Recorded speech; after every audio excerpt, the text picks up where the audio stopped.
દાંતીવાડા તાલુકામાં આવેલા સરદાર કૃષિનગર દાંતીવાડા યુનિવર્સિટીની બાજુમાં આવેલા ગાયત્રી મંદિર રોડ પર રાજેશભાઈ ચહેરાભાઈ વેડંચિયાના ફાર્મ હાઉસ પર ઘરના ટેરેસ પર ટીટોળી નામના પક્ષીએ જમીનથી અંદાજિત 20 ફૂટની ઊંચાઈએ ઈંડા મૂક્યા છે, જે જોઈને લોકોમાં ચર્ચાઈ રહ્યું છે કે જૂના વડીલો કહેતા હતા કે ટીટોળી જમીનથી જેટલા અધ્ધર ઈંડા મૂકે તેટલું પાણીનું તળ ઊંચું આવે, એટલે કે વરસાદ સારા પ્રમાણમાં થાય છે।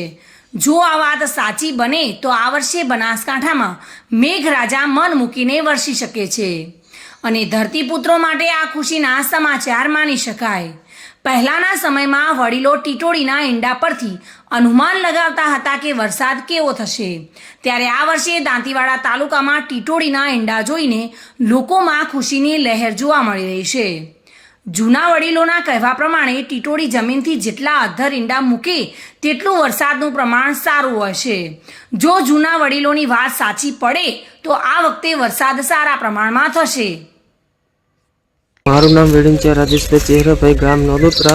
મારા ઘરની છત ઉપર ટીટોળીએ ઈંડા મૂક્યા છે, તો આ વખતે વરસાદ 4 મહિના સારો થશે।